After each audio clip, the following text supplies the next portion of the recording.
강사 좋습니다. 자, 챕터 9장은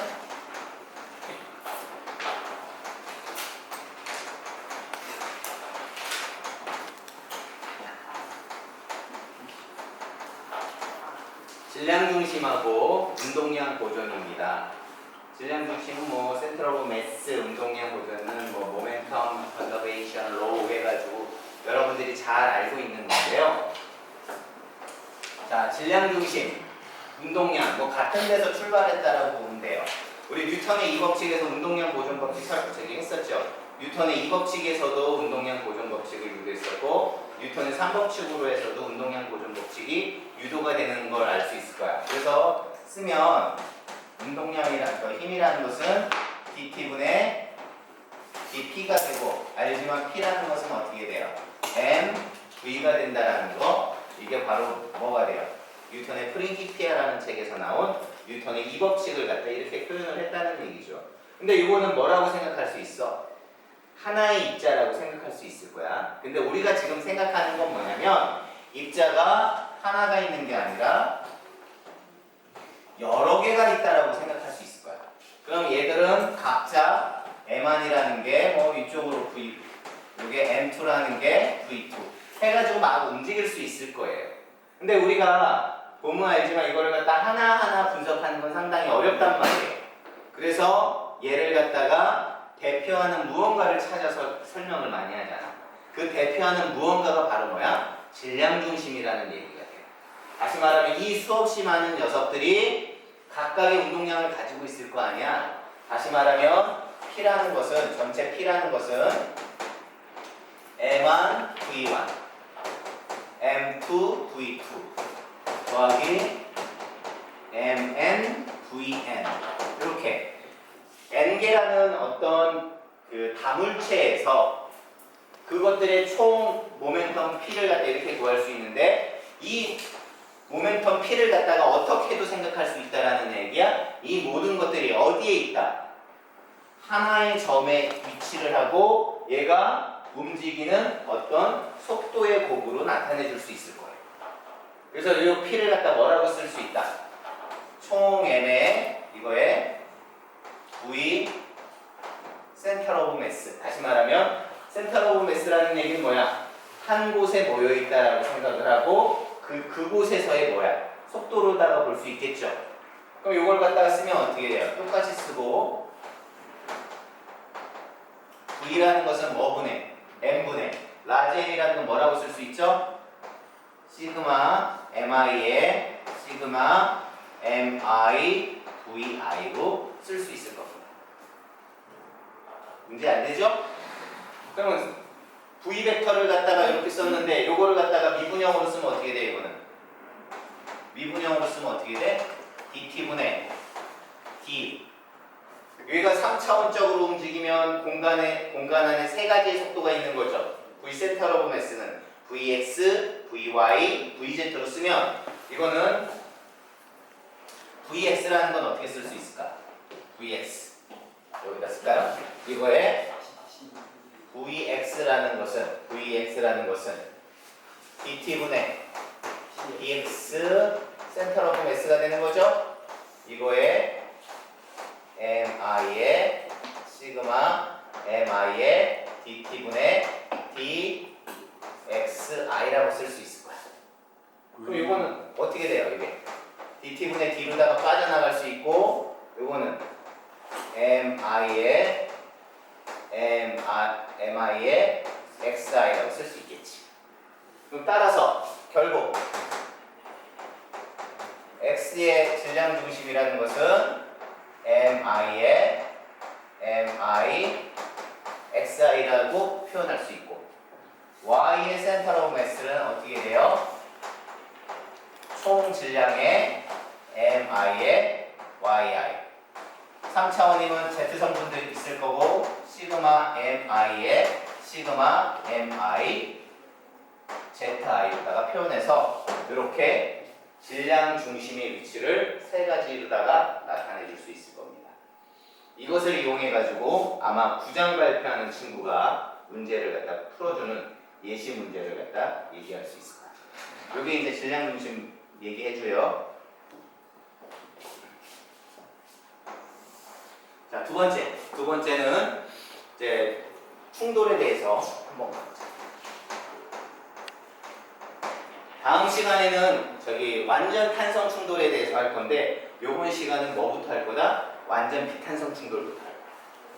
그럼 여기 한번 봐. 여기가 M1이 있는데 V1이라는 속도로 달려가고 있고 M2가 있는데 V2로 가요. 여기서 충돌이 일어나고 이 두 물체가 완전 비탄성 충돌이니까 두 개가 어떻게 돼요? 합쳐지죠. 합쳐지고 V라는 속도로 달려가고 있다라고 하는 문제예요. 그럼 이제 뭐를 구하자는 얘기야? 나중 속도 V를 갖다 먼저 구하자는 얘기죠. 그럼 충돌 전후에 항상 뭐는 보존돼요? 운동량은 보존돼. 그러면 얘는 어떻게 되냐면 M1 V1 더하기 M2 V2는 M1 더하기 M2에 V로 해주면 되는 거고. 그럼 완전 탄성 충돌했을 때 나중 속도 V는 뭐분해? M1 더하기 M2분의 M1 V1 더하기 M2 V2로다가 쓸 수 있어. 지금 몇 차원 운동 분석하고 있는 거야? 1차원 운동 분석하고 있는 거죠. 그러면 완전 비탄성 충돌했을 때 나중 속도는 이 식을 보아하니 선생님하고 너희들이 했던 무슨 식하고 똑같아 버려요? V 센터 오브 매스의 총 질량분의 시그마 mi vi랑 똑같은 거지. 근데 다시 말하면 완전 비탄성 충돌했을 때의 나중 속도는 뭐의 속도랑 똑같다는 얘기예요. 질량 중심의 속도랑 똑같다라는 얘기가 돼요. 얘하고 얘가 있으면 질량 중심이 있을 거 아니야. 그죠? 그 질량 중심에서 질량 중심이 움직이니까 그 질량 중심에 뭐가 생겨요? 속도가 생기니까 거기서의 뭐가 생겨? 나중 속도가 생기잖아요. 구할 수 있잖아. 그러니까 뭐가 되는 거야? 완전 비탄성 충돌에서의 그러니까 두 물체가 한 물체가 됐을 때 나중 속도는 구해보고 나니까 어떤 속도하고 동일하다는 얘기야. 질량 중심의 속도랑 동일하다는 얘기죠. 알겠습니까? 그러니까 두 물체가 한 물체가 되면 에너지 손실이 있어요, 없어요? 있어요. 그것 중에서 무슨 에너지만 남게 되는 거야? 질량 중심 운동 에너지만 남게 되는 거예요. 그게 되게 중요한 거죠. 자, 그러면 여기서 우리가 뭐를 구할 거냐면 에너지 손실량을 한번 구해보자. 그럼 에너지 손실량 어떻게 돼? 에너지 손실량은 처음에 가지고 있는 에너지에다가 나중에 가지고 있는 에너지를 갖다가 빼주면 그게 에너지 손실되는 양이 되는 거죠. 그럼 처음에 에너지 얼마야? 2분의 1에 mi vi 제곱. 이거의 운동 에너지 더하기 2분의 1에 m2의 v2의 제곱 빼기 2분의 1에 이게 나중 속도잖아. 두 물체가 한 물체가 된 거죠. 거기에 m1 m2분의 m1 v1 더하기 m2 v2를 뭐 해준 거랑 똑같은 거야? 제곱해준 거랑 똑같은 거지. 그러면 요거를 제곱해주고 얘도 제곱이라고 하면 얘하고 얘가 없어지는 거지.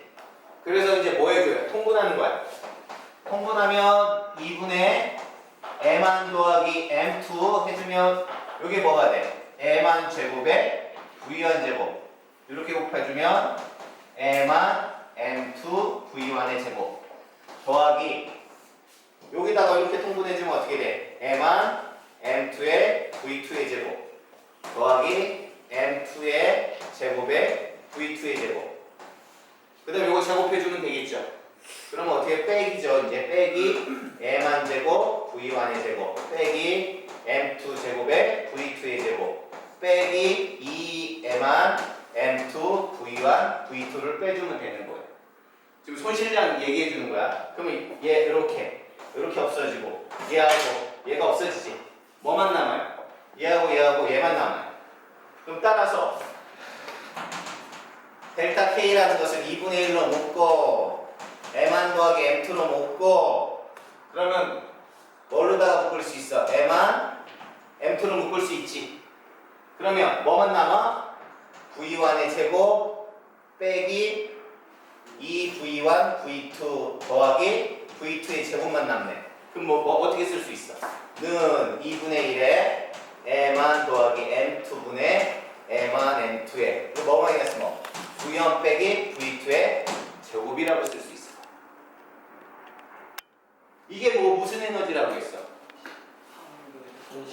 손실된 에너지가 되는 거죠. 얘를 갖다가 제곱해주면 뭐야? 질량 중심의 에너지가 되는 거지. 다시 말하면 총 에너지는 2분의 1 M1 V1의 제곱 더하기 2분의 1 M2 V2의 제곱은 어떻게 쓸 수 있냐면 2분의 1에 M1 M2 곱하기 M1 M2분의 M1 V1 더하기 M2 V2의 제곱 그죠? 더하기 2분의 1에 M1 M2분의 M1 M2의 뭐 마이너스 뭐 V1 마이너스 V2의 제곱이라고 쓸 수 있는 거야. 그러면 이건 무슨 에너지가 돼? 질량 중심의 에너지가 돼. 얘는 무슨 에너지가 돼? 자 보면 V1 빼기 V2죠. V1 빼기 V2는 뭐냐면 충돌전이잖아. V1이 더 큰 거죠. V2보다. 그래야 충돌되는 거지. 얘가 10으로 가고 얘가 30으로 와요. 그럼 얼마가 돼? 20이지. 그 20이라는 속도는 무슨 속도야 이거는? 상대 속도가 되는 거죠.